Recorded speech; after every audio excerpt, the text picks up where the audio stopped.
पंजाब के गायक सिद्धू मूसेवाला की गोली मारकर हत्या कर दी गई।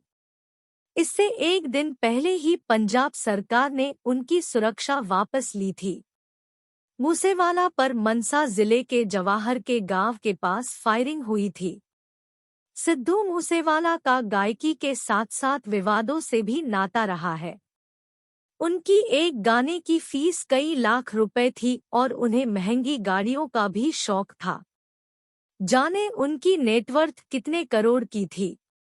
सिद्धू मूसेवाला जहां अपने गानों में गाड़ियों की चमकदमक और शानो शौकत दिखाते थे, असल जिंदगी में भी उनके कार कलेक्शन में कई महंगी गाड़ियां थी। वहीं बाइक के मामले में सिद्धू के कलेक्शन में बुलेट जैसी मोटरसाइकिल भी शामिल है। मूसेवाला ने हाल के पंजाब विधानसभा चुनाव में कांग्रेस के टिकट पर आम आदमी पार्टी के विजय सिंगला के खिलाफ चुनाव भी लड़ा था। इस दौरान उन्होंने अपने हल्फनामे में टोयोटा फॉर्च्यूनर और जीप जैसी महंगी एसयूवी होने की जानकारी दी थी। इसके अलावा सिद्धू सिंह मूसेवाला को अलग अलग मौकों पर काले और सफेद रंग की रेंज रोवर से आते जाते भी देखा गया है। उनके सोशल मीडिया और अन्य स्रोतों के मिली जानकारी के मुताबिक उनके पास इसुजू डीएमएक्स, मर्सिडीज EM63 और मुस्टैंग जैसी कार भी है। सिद्धू मूसेवाला के चुनावी एफिडेविट के मुताबिक उनके पास 5 लाख रुपए की नकदी, बैंकों में 5 करोड़ रुपए की नकदी, 18 लाख रुपए मूल्य की ज्वेलरी और जमीन इत्यादि मिलाकर करीब 8 करोड़ रुपए की संपत्ति है।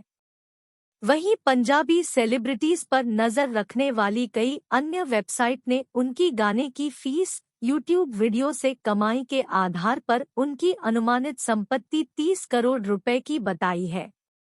हालांकि आज तक इन दावों की पुष्टि नहीं करता है।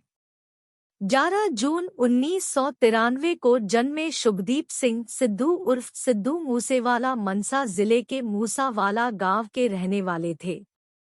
मूसेवाला की लाखों में फैन फॉलोइंग है और वह अपने गैंगस्टर रैप के लिए लोकप्रिय थे। सिद्धू मूसेवाला की मां गांव की सरपंच थी। उन्होंने इलेक्ट्रिकल इंजीनियरिंग में डिग्री हासिल की थी। उन्होंने अपने कॉलेज के दिनों में म्यूजिक सीखा और बाद में कनाडा चले गए। मूसेवाला को सबसे विवादास्पद पंजाबी गायकों में से भी जाना जाता है, जो खुलेआम बंदूक संस्कृति को बढ़ावा देते थे, उत्तेजक गीतों में गैंगस्टरों का महिमामंडन करते थे। सितंबर 2019 में रिलीज हुआ उनका गाना जट्टी जियो ने मोड़ दी बंदूक वर्गी ने 18वीं सदी के सिख योद्धा माई भागो के संदर्भ में एक विवाद को जन्म दिया था। उन पर इस सिख योद्धा की छवि को खराब दिखाने का आरोप लगाया गया था। हालांकि बाद में मूसेवाला ने माफी मांग ली थी। मूसेवाला के एक और गाना संजू ने भी जुलाई 2020 में विवाद खड़ा कर दिया था।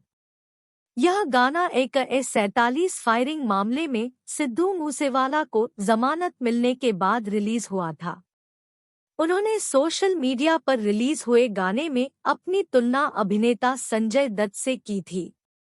मई 2020 में बरनाला गांव में फायरिंग करते हुए एक वीडियो क्लिप वायरल होने के बाद सिद्धू मूसेवाला के खिलाफ आर्म्स एक्ट के तहत मामला दर्ज किया गया था। हालांकि बाद में संगरूर की एक अदालत ने उन्हें जमानत दे दी थी।